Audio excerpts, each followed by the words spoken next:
Hello, everyone. Hello, good morning in Europe and good afternoon in Asia. I'm very happy to chair with Professor Shiina this meeting. And the topic is one very important for our hepatology practice, and this is non-invasive liver diagnosis, where we are and where to go. I am a professor of gastroenterology hepatology. I'm from Timisoara, Romania, and I'm involved for a long time in field of liver elastography for more than 15 years. My co-chairman is Professor Shiina from Japan. He's from the Department of Gastroenterology, and it's now president of APASLD. I will introduce the speaker. It's Professor Wei from China. Then it's president-elect of APASLD. And the other speaker is my friend, Professor Ferrucio Bonino from Italy. And he's a professor of gastroenterology. And like panelists, we have Dr. Resmania from Indonesia, and he's much involved too in APASLD activity.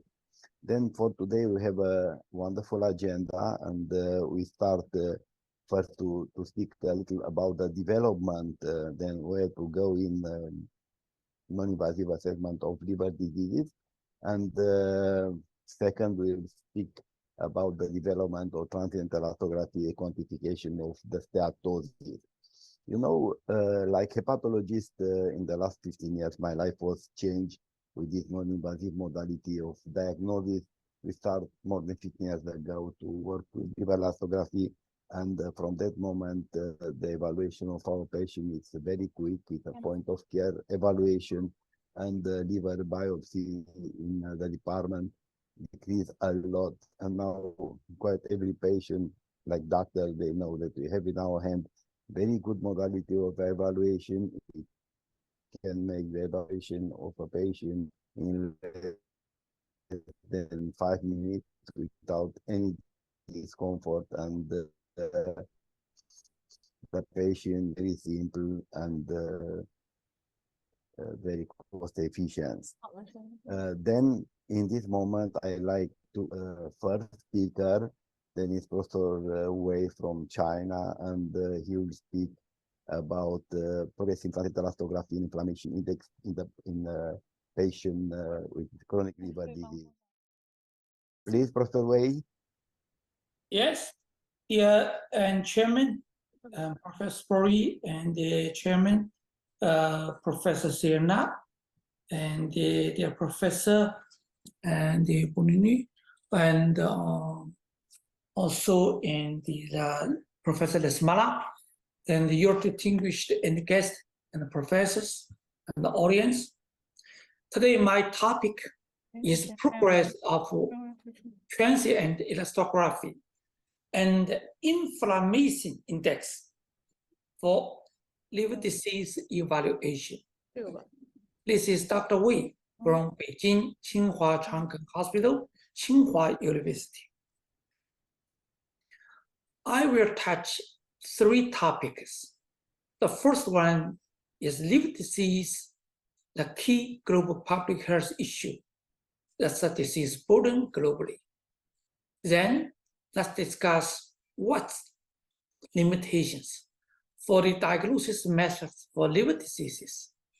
And finally, we will discuss the progress of transient elastography for liver disease and discuss what we can make innovation for and diagnosis for all patients.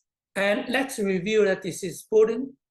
And firstly, I would like to raise an example, NAFLD. The nomenclature is undiscussed, but NAFLD is already in the have the ICD code. So therefore, and we used NAFLD here. In this map, you can find the prevalence of NAFLD is around and 30% globally, regardless of the country and the resources rich and the resources limited, regardless race, Asian and Caucasian and African and people. So therefore, the NAFLD has a big impact on the liver disease burden and globally. And it seems that 1/3 of patients suffer from the NAFLD. And recently, we use a very huge data, including 5.7 million adults data, which an iLivAcademy examination in China and the biggest health checkup system. So, and in this paper, you will find and around 44% and the people and has the steatosis. And what is more, and 10% with a severe steatosis. And what is important is, in this data, we already have and around 3% with advanced fibrosis and 1% for cirrhosis.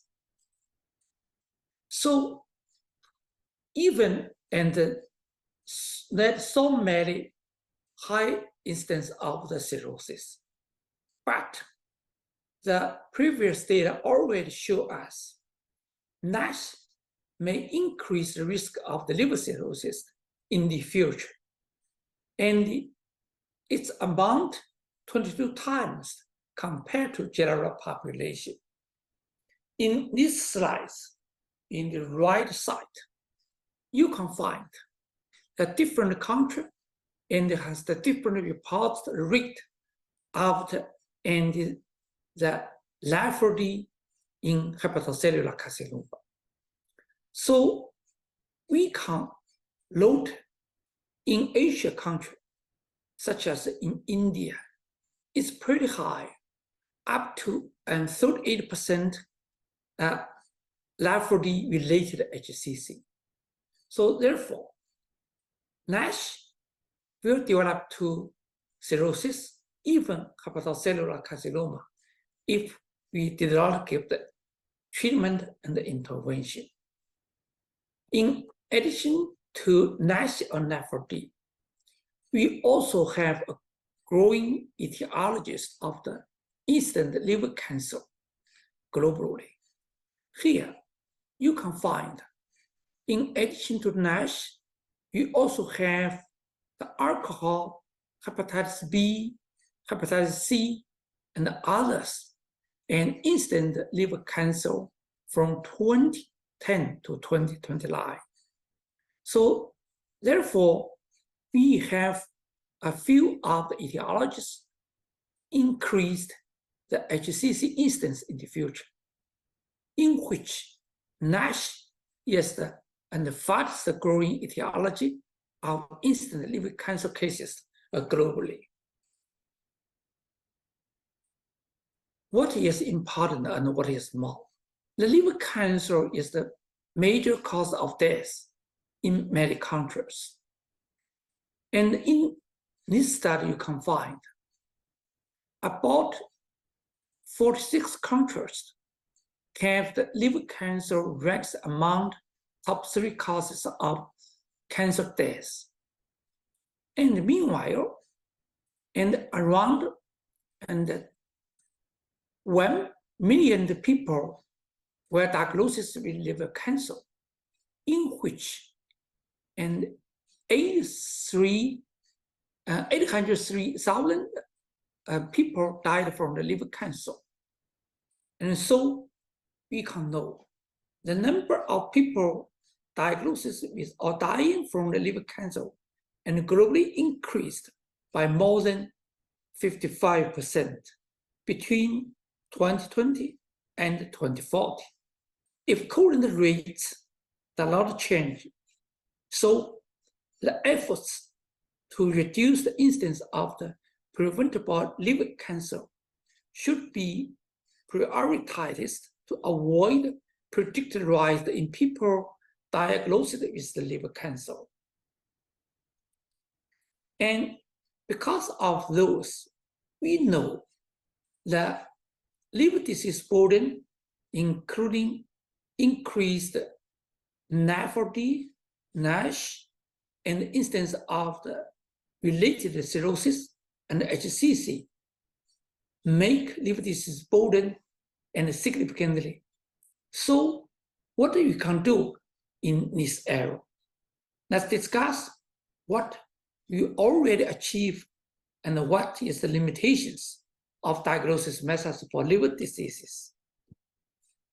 Firstly, let's review the natural history of the liver disease. You can find any etiology can injure the liver, then the liver will develop to hepatitis. About 5 years in the period, and 12% to 25% will develop the fibrosis.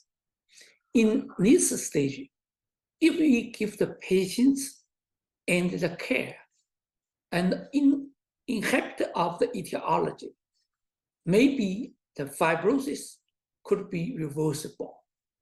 However, if we did not give the care and the intervention of progressive progression, will take time. The patients and disease will develop to cirrhosis. The cirrhosis patients will develop to liver failure in 20 to 30% and in 5 years. Meanwhile, and in which in cirrhotic patients, about 6% to 15% will develop to the hepatocellular carcinoma within 5 years.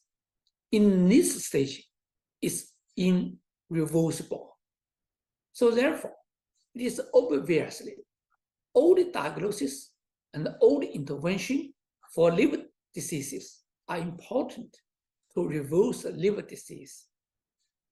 So, and all the diagnosis, all the detection is very key important for liver hepatitis or fibrosis, because all the detection can provide a better intervention before disease progression to an irreversible stage. So let's go to the NAFLD firstly. NAFLD has the many mechanisms, and in which metabolic dysfunction is the key point. And however, today, what we have to know is, in other liver disease, most of HCC patients developed from the cirrhotic patients.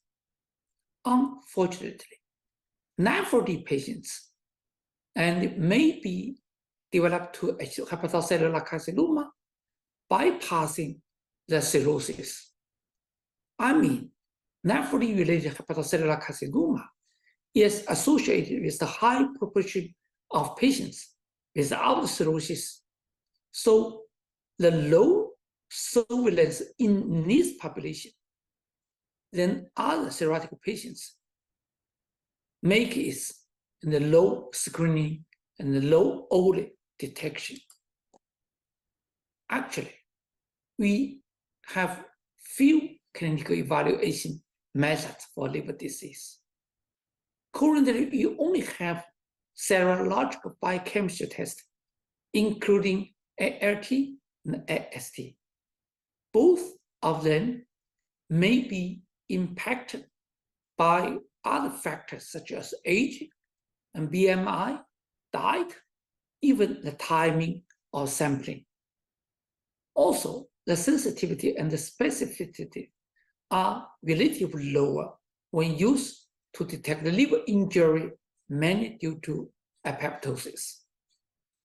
In addition to this serum biochemistry, you have the non-invasive ultrasound.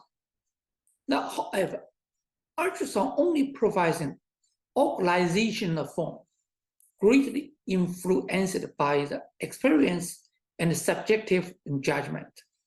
Also, with no sensitivity to early to mid-stage and fibrosis diagnosis. And it's unable to quantify the degree of the fatty liver disease. Of course, we have the gold standard. That is the liver biopsy. However, it's invasive. And also the patients did not accepted easily. And meanwhile, we still have the sampling error and also risk of the complications. So because of this, and we have to know both in the biochemistry and ultrasound, make the disease in the current referral pathway is not inadequate. So therefore, the disease would have been missed by the current pathway and based on biochemistry and ultrasound methods. So in the future, we need the new way and the new methods, new strategy for future of clinical diagnosis. For new pathway to stratify chronic liver disease in the general population in the primary care setting. So what we can do based on or and the iLivAcademy. So let's go to discuss the progress of the transition elastography for liver diseases.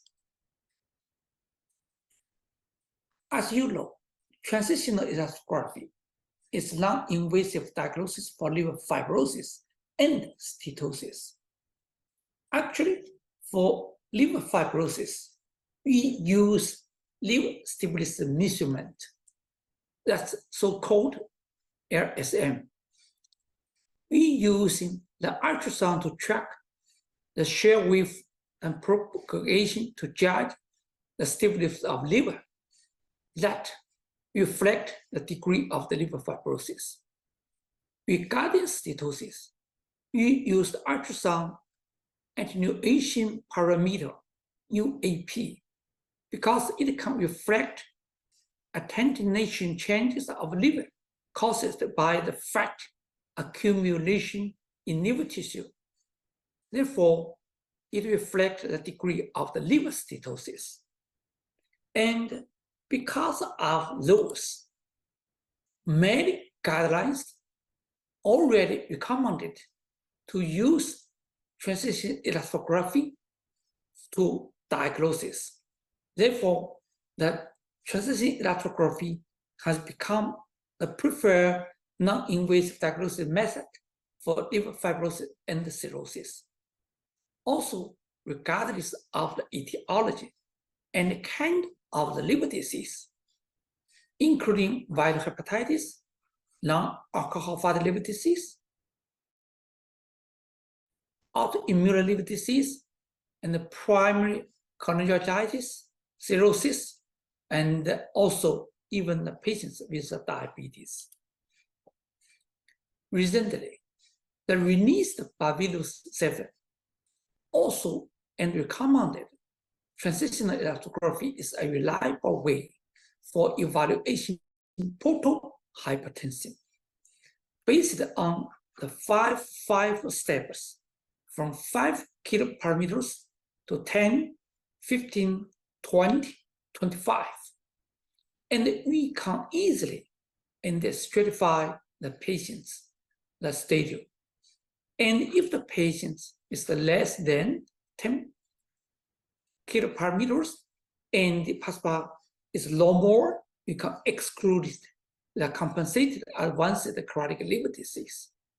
However, if the liver stiffness the higher than 15 kilo and Pascal, we can assume the patients with compensated advanced chronic liver disease. And also, even we can use the N25, assume the patients with chronic and significant portal hypertension. So therefore, the transitional elastography and it can cover all stages of the liver disease evaluation, including and excluded compensated and advanced chronic liver disease, and also assume compensated advanced chronic liver disease, even the clinically significant portal hypertension. So it's useful covered all stages of the liver diseases. So how about in general population, in healthy individual? Because WHO and the recommended stratification for patients to help more and provide care setting to screening chronic liver disease in general population. Actually, the ISO guideline always and give recommendation for the primary care and the diabetology clinic. In this flow chart, you can find that if the patient's at risk for chronic liver disease, that it is recommended to check for liver risk factor, including metabolic syndrome and other etiology, also family history, and then test AST, ALT, GGT, ALP, and platelet count. And also for the patients with viral hepatitis and other causes of chronic liver disease or chronic sign advanced liver disease process, you can refer to a liver clinic. Meanwhile, in this way, we evaluate the metabolic coefficient or alcohol and calculate the FIB4. If the FIB4 is low risk, we just give the follow-up in primary care setting and also suggest the patient's lifestyle modification. And however, if the FIB4 with the intermediate high risk, then we check the liver stiffness by TE, transient elastography, because that stiffness transient elastography will help us for patients go to full step and up to the finally and identified high-risk fibrosis patients. So therefore, in this pathway, the transient elastography is the key steps for our stratification for our patients. So the question is raised whether liver stiffness measurement with the high consistency with the liver biopsy for fibrosis. Here, I would provide an example. In this study, totally including the 412 patients with HBV, these patients was evaluated diagnostic performance of the liver stiffness measurement and compared with the liver biopsy as gold standard. Then you can find in this and AUROC, it shows us the different color with the different and the methods. The green color indicated liver stiffness measurements. The volume indicated the FIB4, and the blue indicated the APRI. From this picture, it's not difficult for us to find. iLivTouch has a high successful rate and good and reliability in staging liver fibrosis in patients with chronic and hepatitis B. Also, for the severe patients, I mean for the patients with the risk of esophageal varices and bleeding.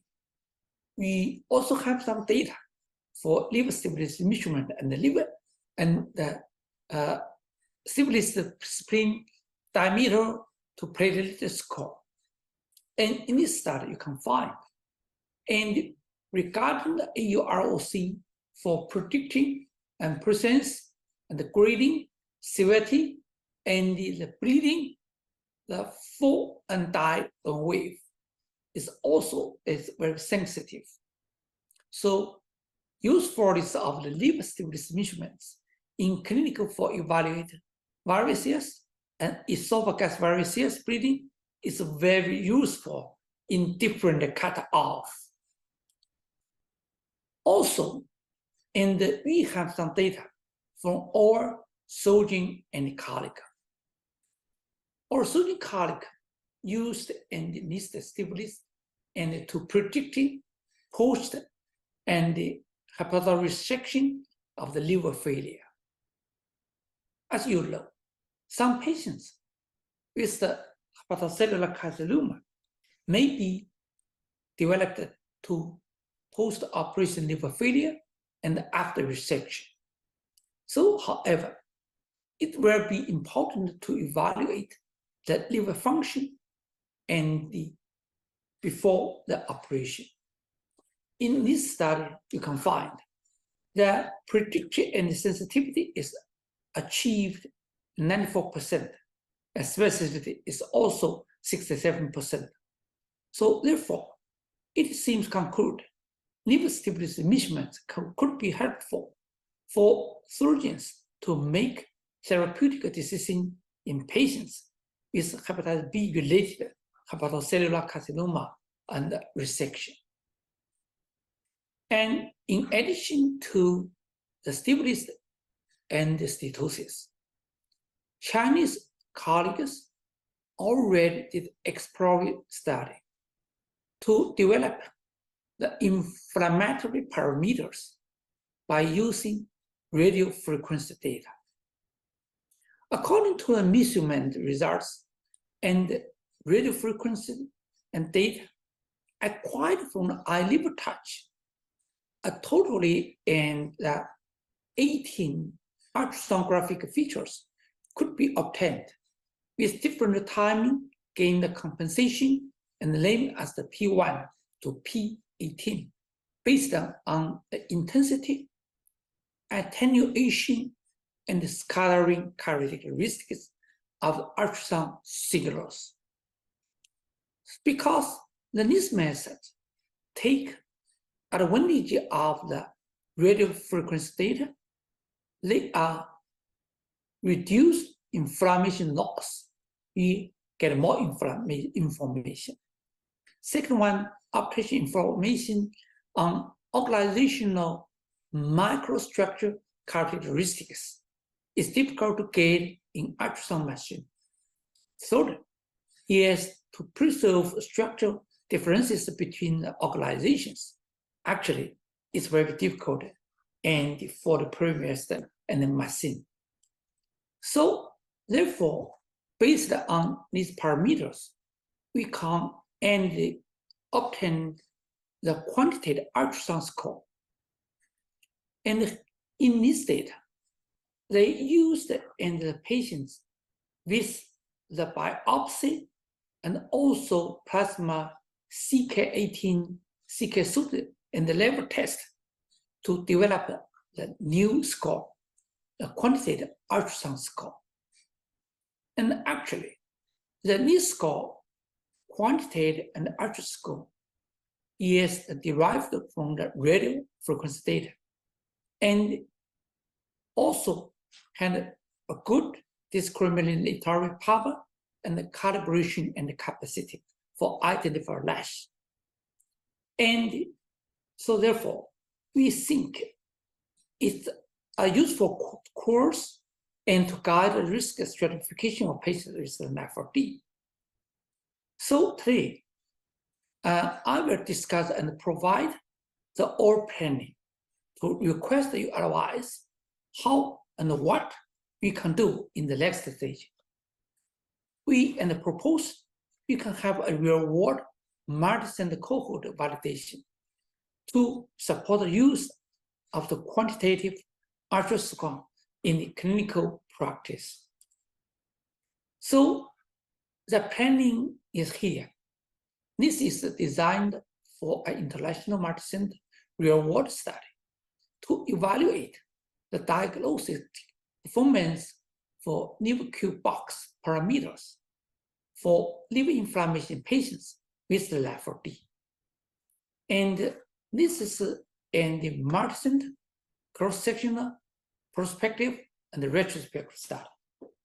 And the purpose, the study aim, is to evaluate the correlation and diagnostic value of liver Q and box parameters based on iLivTouch for liver inflammation in patients with LAFD, and we hope to obtain the cutoff value for different inflammation stages. And meanwhile, we have a few of the secondary and the objective. They are to evaluate the correlation between the liver Q box parameters and the metabolic factor, such as fasting blood glucose, fasting insulin, HOMA, IR, and blood lipids and profile.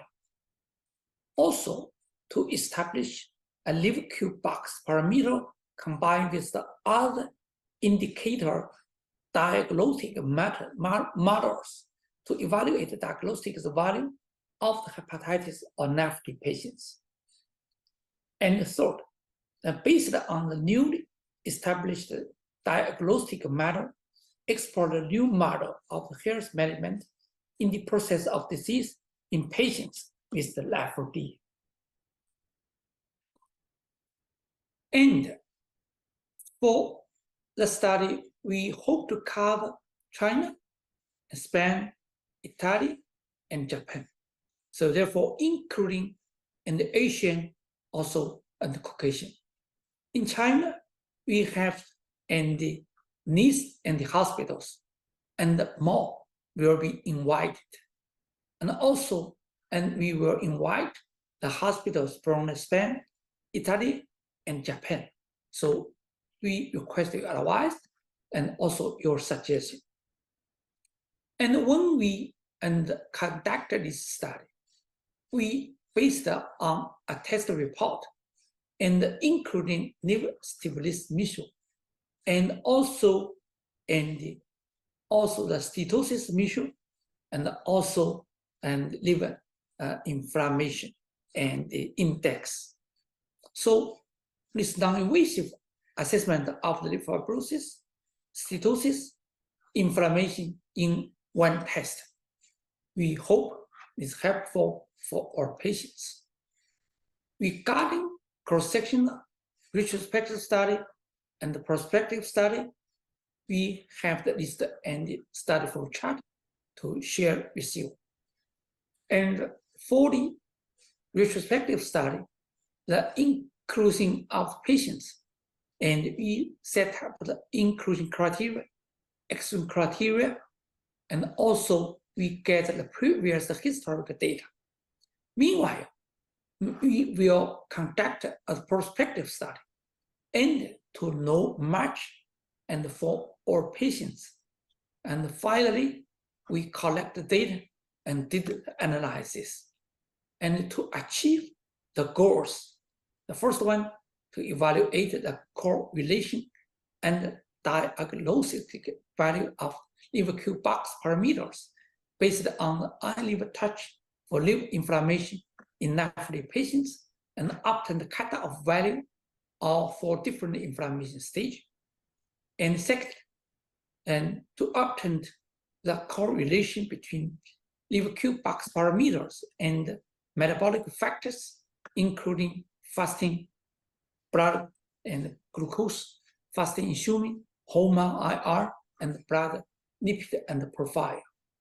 So I concluded, and ladies and gentlemen, and the left alcohol fatty steatosis, then non-alcohol steatohepatitis is an advanced stage of the LAFD, may be developed to cirrhosis and hepatocellular carcinoma. And so NASH has become one of the major causes of the liver cirrhosis and hepatocellular carcinoma globally. And the traditional detection methods are not effective in diagnosing old liver disease. Therefore, they are prone to missing the optimal treatment opportunity. Because of this, we need new methods, new strategy to detect the old inflammation. So the preliminary and the data show us the inflammation index carried by iLivTouch is good. So therefore, we hope to and have the more validation by international multi-center study based on transitional elastography. I think it may bring new possibilities for non-invasive diagnosis for liver inflammation. And thanks, and please advise. Thank you. Thank you very much, Professor Wei. Very nice presentation. We like to know all these things. Before start to have this discussion between the panelists, I like to underline some points, some hepatological points. We in the last time we changed the name from NAFLD to MAFLD, metabolic associated fatty liver diseases, and more recent we change again, and probably will be the future use of this term, steatotic liver diseases. One point that is very important, I believe, it's then we have in our daily activity a lot of patients that are with fatty liver, but they consume alcohol. Then this is met alt thing. So then we have some new terminology that we'll use in our daily practice. Then these are very important for practice. Don't look only to the metabolic factor, but to the use of alcohol, especially in many countries in Europe and probably in Asia too. Now I like to offer the microphone to the panelists if they like to underline some idea or if they like to say something about this first presentation, please. Hi, thank you, Professor Sporea. Hi, Professor Lai Wei. Hi, nice to see you Professor again. Bonino, nice to see you again. Hello. Yeah, yeah. I think thank you, Professor Lai Wei, for your very nice and comprehensive lecture, your presentation. So I think what you have been highlight, I think is very important in our clinical practice. Not only for the hepatologists, but also I think now even from the ASLD also has been recommended for this kind of measurement. I mean, through the non-invasive in the first line approach. Yeah, in I think in the for the general practitioner, how they can stratify the patient possible with the advanced liver disease, and they can do the early referral. So the only problem, the major issue that we usually deal in our daily practice is it's all about the liver inflammation, because we know this is something that's not easy. I mean, to evaluate. Even though that I noticed that one of your very bright idea in the presentation about that how we can use the liver inflammation index. But my question is about that using that this liver inflammation index, then how can we divide or let's see to see the real number for the liver fibrosis? I mean, after you measure the liver inflammation index, whether this index and then can be incorporated to see or to let's say like confirm that how high the real number for the liver fibrosis, because we know that the number of the stiffness, it seems to be very important. Yeah, not only to see the liver disease progression, but also we know now several papers try to see the correlation for the early detection of the presence of the gastroesophageal varices, and then how we can reduce the number of patients that need to undergo the endoscopy screening, especially maybe in several remote area where they don't have any available endoscopy unit. Yeah, that's one question.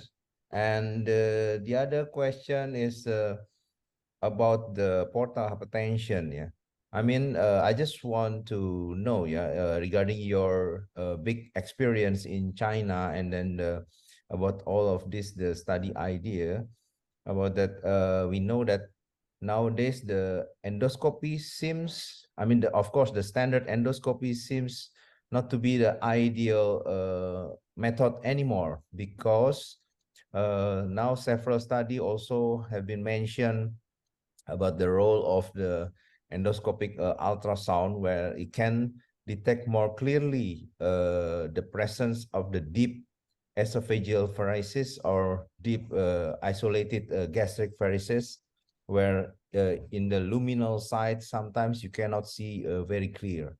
So just to want to know your insight about this development in the field of the portal hypertension in the future.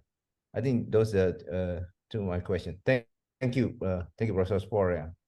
Then we can discuss to that. And what I like to underline, because is in this presentation, in the future development, is the problem of inflammation. I believe it's very important to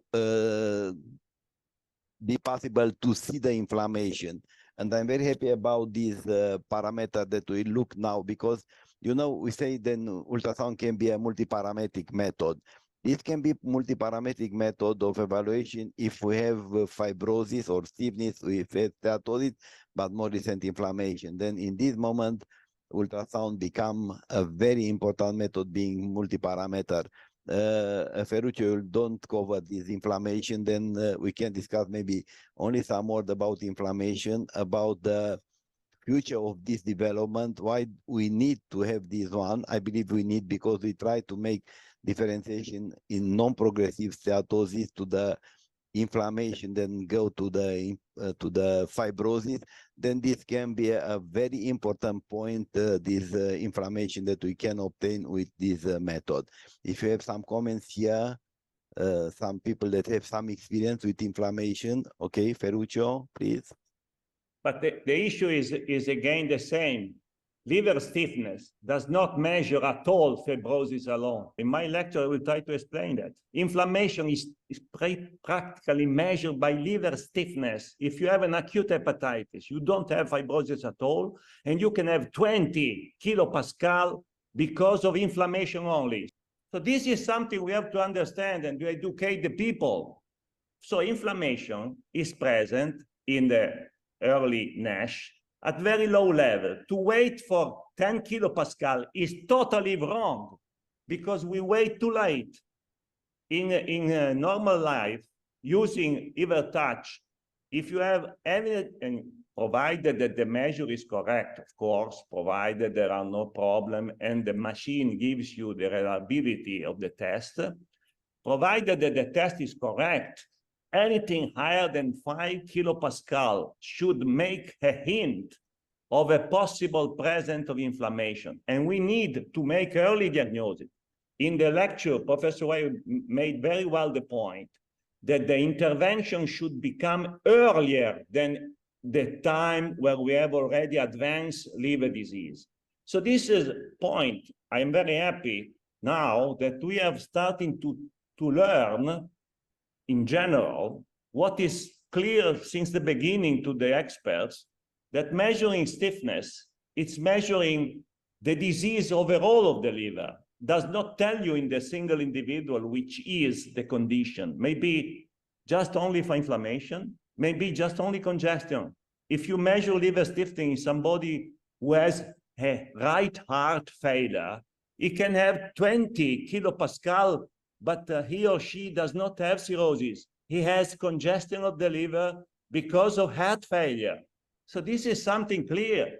It is important then to distinguish screening tools from tools used in clinical practice to make decisions. Okay, Ferrucio.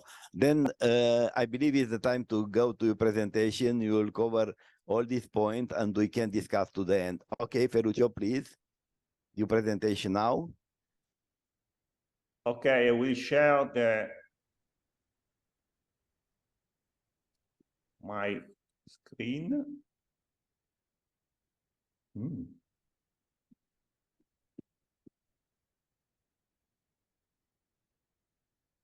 Do you see my slides? Yes. Okay. I will briefly go through some concept that I am really very excited to explain, because it is a long time from ever that the medical doctor used to touch with the hand the liver, trying to understand whether there is or there was a disease of the liver, any disease, because any organ, even my nose, that is a big one, increase the stiffness when there is something wrong. So the point of liver touch is bringing to the concept of liver stiffness. Liver touch is an automatic, fine, quantitative system to improve the touch of the end of the liver. First of all, we have to remember that liver stiffness increases in different conditions. Some are extra hepatic causes, right heart failure, liver venous congestion, consequence of the heart failure. Non-liver cell infiltrate. If you have a leukemia infiltrate or metastasis, diffuse metastasis, liver stiffness increases, not because of fibrosis, because of the increase of the number of cells in the unit volume of the liver. Then there are hepatic causes. Inflammatory infiltrates, of course. The early increase of stiffness is always inflammation, never fibrosis. Then fibrosis comes later. Then, of course, cirrhosis. Why? Because is fibrosis increasing stiffness? No, it's not fibrosis. Never. When you measure cirrhosis, the stiffness that gives you to make that diagnosis is given by congestion. The vector, the physical vector is congestion. And this is why portal hypertension is much better determined even before esophageal varices that are delayed. It was well told before that endoscopy is too inappropriate to diagnose early hypertension. Congestion of the portal tract is very well defined by liver stiffness, not fibrosis, congestion. And then, of course, storage within the cells of proteins is also another reason that can increase stiffness. So fortunately, 20 years ago, it was introduced this concept, and liver touch is giving back the concept that we are touching in a better way what we were doing before by hand. Then I already told, we have to remember that hepatologists, before the introduction of liver stiffness, used to score in a simple way, relying on histopathology, view the eye of the histopathology in 4 levels: inflammation and fibrosis together. Inflammation and fibrosis together, not fibrosis only. Then the stupidity of the word is known. Most of the people are stupid. Then a lot of scores were introduced: APRI, FIB4, fibroindex. Can you take a look? Are they measuring fibrosis? No, they are measuring inflammatory indexes, transaminases. They are introducing platelets. Measure fibrosis? No. Measures congestion of the portal tract due to the fact that it's hypertension, and then lowers platelets. So fibrosis index is indirect, given by 2 measures: transaminases, inflammation, congestion, platelets. Then idiots think this is fibrosis.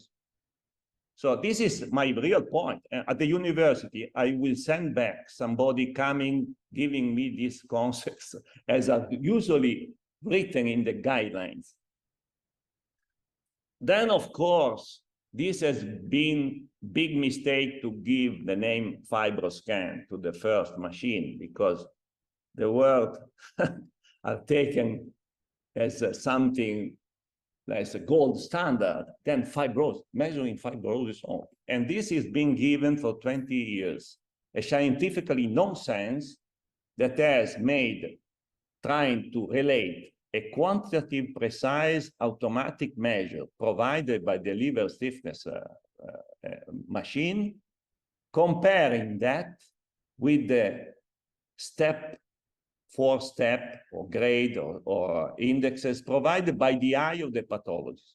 once it was clear that since the beginning we are measuring stiffness that can be related also to inflammation. This was an early publication from our group showing that during acute hepatitis, or when you treat hepatitis B cases with antivirals, you have a decline of the stiffness together with transaminases. So it was clear that even in biphasic hepatitis, you had the up and down of liver stiffness measuring fibrosis, not fibrosis, measuring inflammation at that time.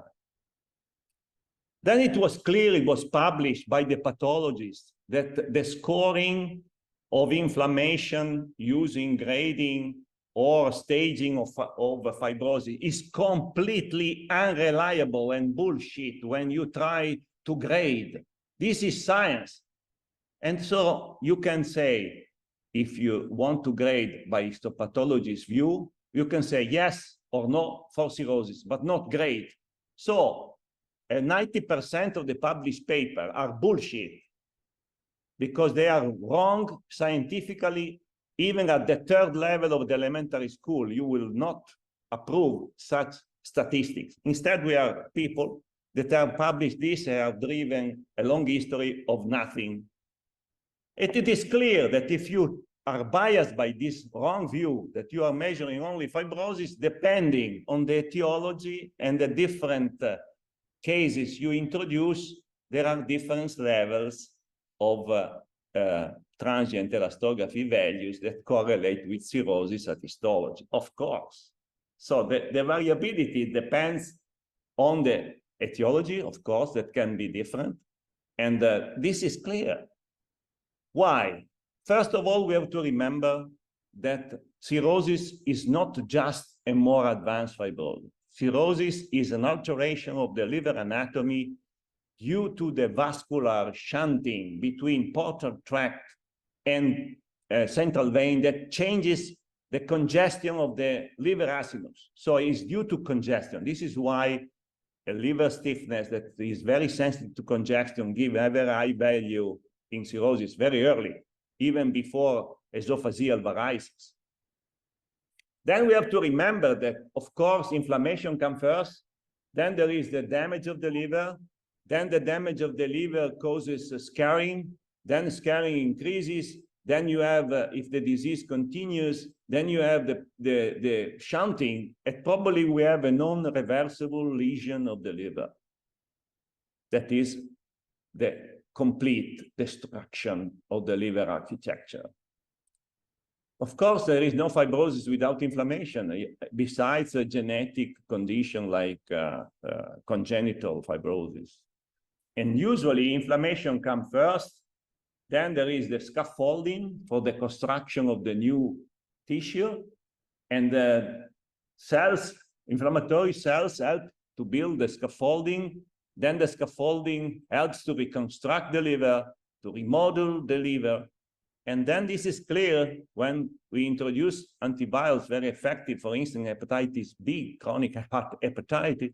What happened? Happened that those who responded had the complete clearance of even fibrotic scaffolding. This is a clear example in the picture. I will not dwell on that, but this is clearly telling that if you hit the etiological agent, inflammation goes away, and then also the scaffolding goes away, most of it, and probably you can have a complete restitution ad integrum. It was clear from many studies in hepatitis B, but also in hepatitis C, that after antiviral, we could see liver values of stiffness very high to go down to normality.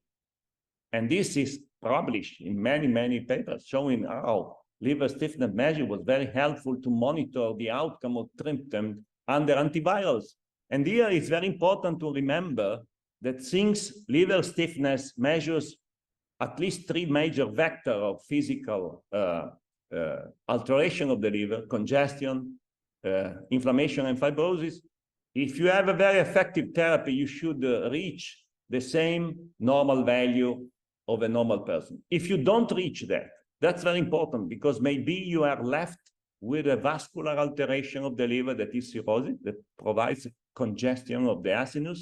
And this is why you have to monitor the single patient who has recovered after chronic hepatitis, has normal transaminase, probably has clear complete inflammation, but has left with some liver stiffness around 10 or even less, but higher than 5 kilopascal. That person should be monitored for the risk of hepatocellular carcinoma, because the liver of that person has not reached normality, has left the cirrhotic non-inflammatory lesion. This is a very old statement of Professor Desmet, was a major pathologist of the liver, saying that we still do not know which is the so-called irreversible point, and some modeling of cirrhosis can even occur, and liver stiffness can help to understand this time and point in the single level. Maybe, as is shown in the rat, for instance, you can have a complete restitution ad integrum after the loss of the damage, the complete clearance of the damage. So coming to the summary of the concept, we have never to forget that we measure liver stiffness, that the most sensitive vector is congestion. The second is inflammation. The last one is fibrosis. Instead, we have believed, because of this concept of the name given, that we are measuring only fibrosis. This is the real problem. This is an example. You can have the same value of liver stiffness, high liver stiffness, either if you have fibrosis or if you have a hepatocellular carcinoma with a complete invasion of tumor and the stiffness of the cells of the neoplasia in either alcohol or viral diseases. So this is something the single individual has to be taken into consideration. Guidelines representing the least level of knowledge, the worst you can have. A cook that looks at the guidelines is somebody that is not able to cook at all. Normal great cook never look at the guidelines. At most, they write guidelines. These guidelines, based on the bias concept, introduce this idea, for instance, that transient elastography give false positive results in case of acute hepatitis. This is something ridiculous to write them. This is not false positive. It's real good result because it's measuring congestion due to extrahepatic cholestasis, liver. So it's not a false positive. It's really true. So those who have written these guidelines should be taken out the license of medical doctors, because they are not scientifically minded at all, writing something like that. It is clear that if you measure liver stiffness, you are able to measure inflammation. That is not a surrogate marker, it's a direct marker of inflammation. So this is something you have to be in mind, and even a 16 kilopascal can be something that is not telling you that there is cirrhosis. There is maybe a great inflammation due to autoimmune hepatitis. These are data present in the literature. And in the current practice, if everyone has used liver stiffness in practice. Amyloidosis, if you have an amyloidosis, you have very high stiffness due to the accumulation of proteins. Cholestasis, very important, because cholestasis, when it is high, extrahepatic, gives an increase of congestion of the liver. So this is very helpful to monitor the outcome. This is an example of very helpful monitoring of a transient elastography in outcome of autoimmune hepatitis. This is not a unspecificity. It's very specific monitoring of the disease in a patient with autoimmune hepatitis. You can use liver stiffness to decide how to increase or lower immunosuppressive therapy, because sometimes transaminases go to normality. Nevertheless, stiffness is still high because inflammation persists. So this is very good. Very highly specific. The same, you can use a transient elastography to measure stiffness due to extrahepatic cholestasis. This is not unspecific. This is very specific, does not measure fibrosis, but it's very helpful in clinical practice. This has been already reported, interestingly, and this is correct. Finally, it was discovered that liver stiffness measures congestion. Fantastic, 20 years later. Then it is, of course, better than portal hypertension measured by endoscopy, that is too late. You need to have advanced portal hypertension to have varices. You have to diagnose it earlier. And then the spleen stiffness is also very important. And the combination of stiffness of the liver and stiffness of the spleen is very helpful to monitor congestion. So as you say, liver stiffness measure, transient elastography is a fantastic tool for screening. And then it is very helpful to use all indexes because this is for incompetent people who are using the instrument in screening. When the patient is referred to the pathologist, then the liver stiffness is used in a different way as an instrument to measure the etiology and the outcome of that disease, any disease, autoimmune hepatitis, measure mainly inflammation, then congestion due to heart failure, then problem of extrahepatic cholestasis, if present, or any other etiology that are shown. So the portal hypertension is very important because in the future we can monitor the helpful impact of drugs on the portal hypertension very precisely without endoscopic evaluation of the very late complication of portal hypertension, which are varices, that is terminal, before bleeding. Portal hypertension starts decades before, and we have to intervene earlier. So liver stiffness measured by transient elastography is a very helpful clinical tool that has many applications. Can be used to make diagnosis and etiology? No. No. It is used to identify any disease for the screening. Etiology has to be defined by a different way, not at all helpful for relying on liver stiffness only. Instead, liver stiffness is perfect to measure and monitor precisely the outcome of any disease under therapy. Whatever is the etiology, viral, extrahepatic or cholestatic disease, any disease, whichever is the factor, if you monitor stiffness and the stiffness is going to improve and to be lower, it means the therapy is effective. So this is fantastic.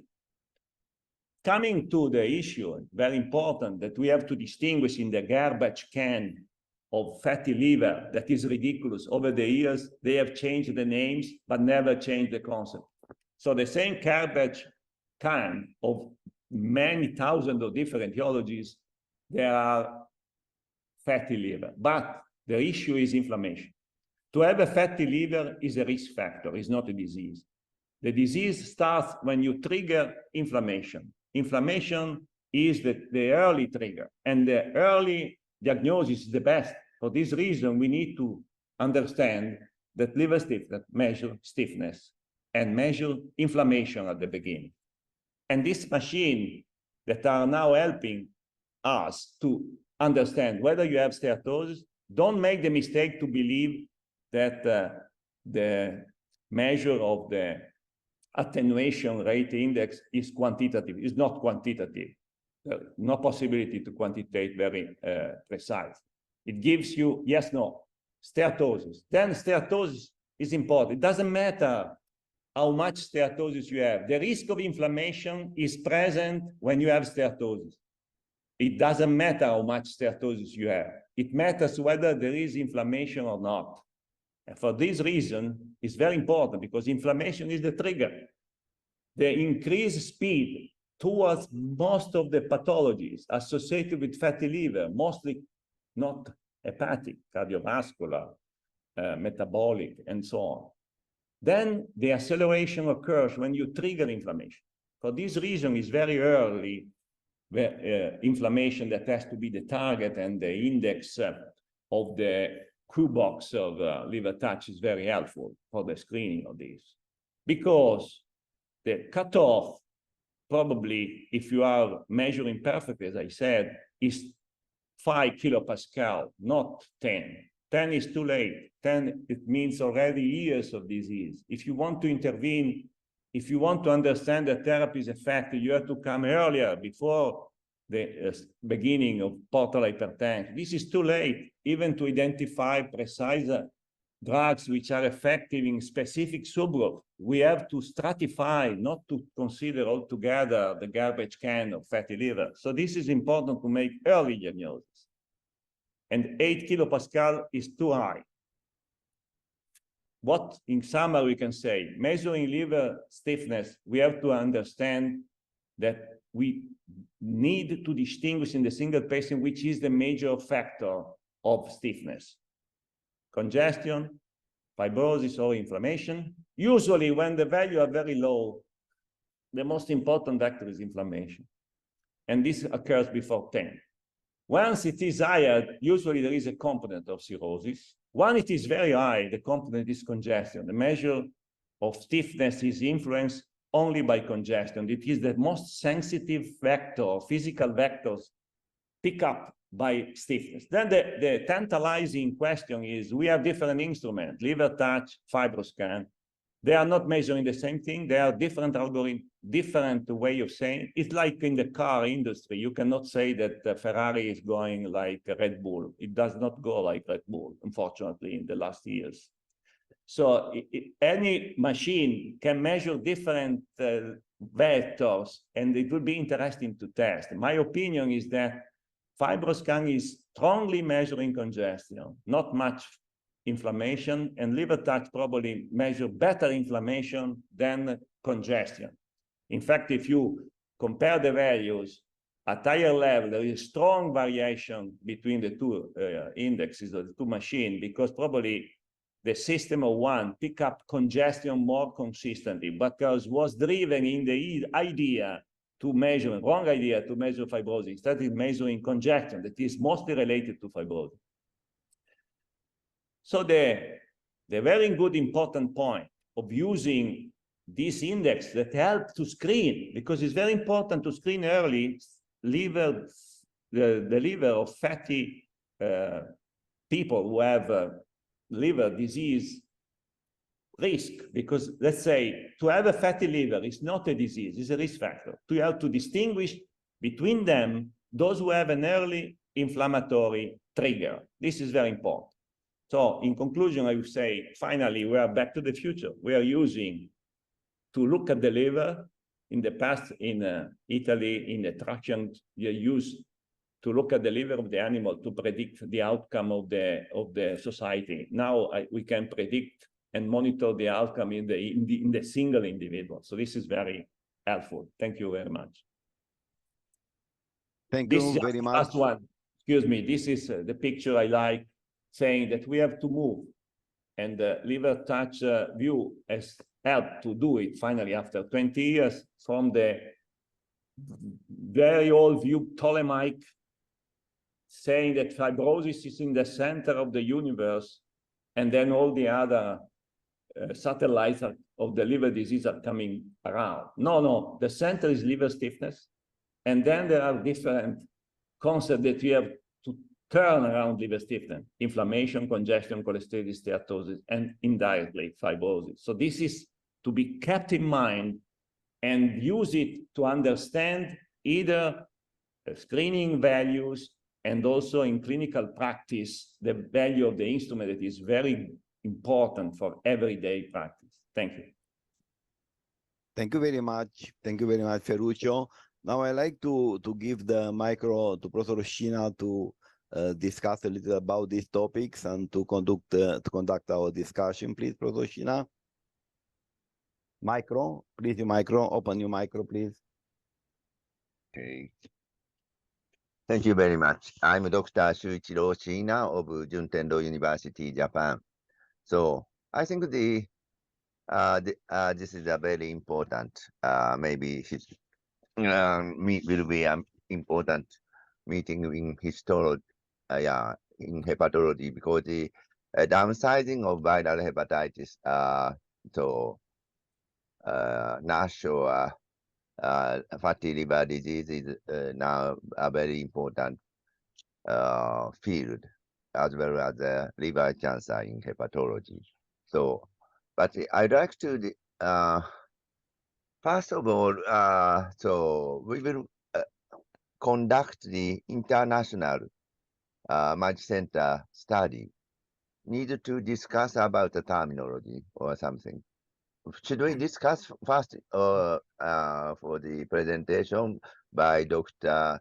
Lai or and Dr. Bonino, or should we discuss about the international multi-center study? Are there any opinions or comments about it? Dr. Lesmana? Yes, thank you, Professor Shiina. Very nice presentation. I really enjoyed, Professor Bonino. I think other issue that I continue from my previous comment or questions is about the how we measure the portal pressure, the importance of the portal pressure measurement, because I know so that's like hepatic vein pressure gradient measurement is still not considered as routine in the daily or clinical practice. And even now that several centers they try to do a more innovative method, including that our centers that we now do, which is like EUS guided for the portal pressure gradient measurement. So I think the major issue, the portal pressure in the fatty liver patients, because I think this is not very easy. As sometimes we found a patient with considered already have like liver cirrhosis, but not clearly the significant fibrosis, and already have like severe portal hypertension condition. And then also the other issue is about the detection of the early hepatocellular carcinoma, such as like sometimes based on the imaging, such as like MRI, and then using like the spatial or the dedicated contrast agent. So about the how we can differentiate between the hyperplastic nodules with the early malignant nodules in the ACC. Then I mean maybe this is not really related to the fibroscan, but because the transient elastography has been used for many ways, even for detection or diagnosis that possible for the liver cancer. So I just want to your opinion about these two main or major issue regarding your presentation. Thank you, Professor Bonino. I think Professor Sporea can dwell on this issue later than me, because I believe, as Professor Sporea said, don't forget that there is ultrasound as a multi-parametric relevant clinical tool. Because with ultrasound, you can see the margin of the liver, you can see the structure of the liver, you can measure the caliber of the portal vein attilus, you can measure the speed of the perfusion blood at the illus of the liver, you can measure the longitude, the longer longitudinal diameter of the spleen, that are very important for the clinical decision. Then I strongly believe that the use of the spleen stiffness together with liver stiffness and the correct evaluation of portal tract by ultrasound can be perfect for the future precise monitoring of early portal hypertension. You have to have a very good ultrasound where you measure the so-called values I said before. For instance, we use 12 millimeters of the portal vein diameter, the speed higher than 12 seconds per meter, or lower than 12 seconds per meter. There is a 12, we call the rule of 12. The 12 major longitudinal diameter of the spleen is the first hint that you can have the beginning. Then you can use liver stiffness of the spleen combined with liver stiffness of the liver. So I think the future will be this one, and probably very well monitoring of this parameter will be helpful. Then on the other issue, I don't think liver stiffness is much helpful for a precise diagnosis of screening of hepatocellular carcinoma. It is useful in the screening in this sense. Nowadays, in China, you have a lot of people who have been treated for chronic hepatitis B, for instance.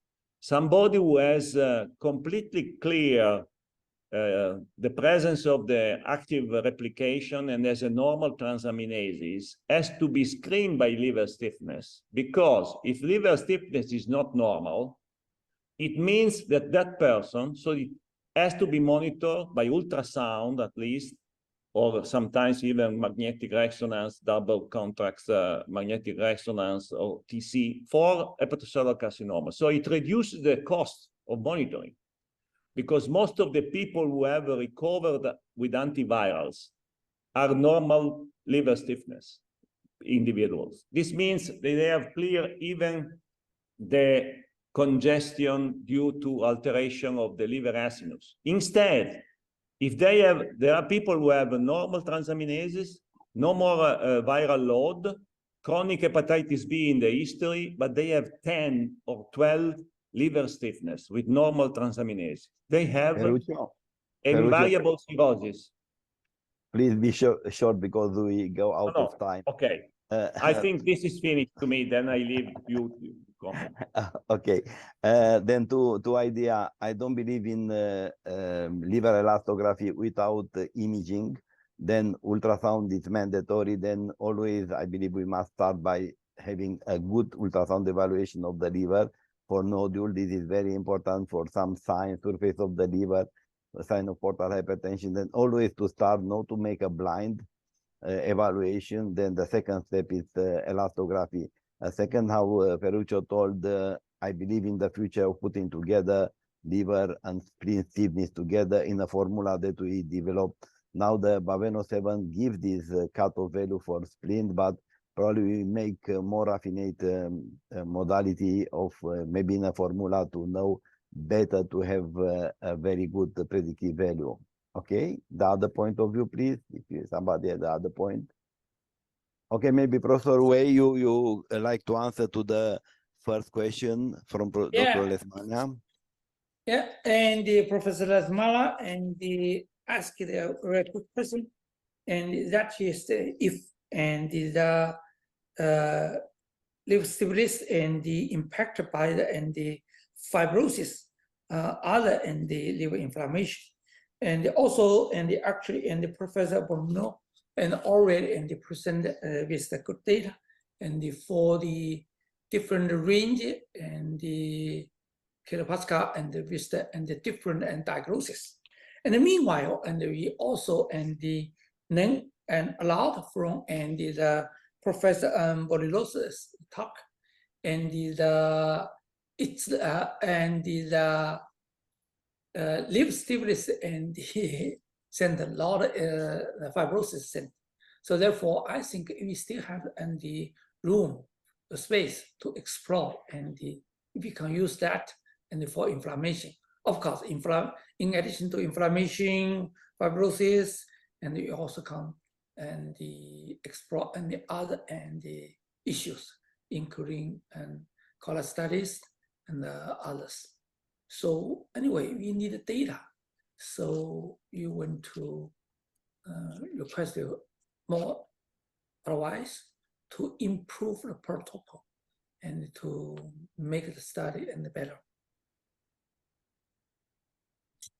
Okay, then Professor Shiina, you can make some remarks to close the meeting because we overpass our time, please.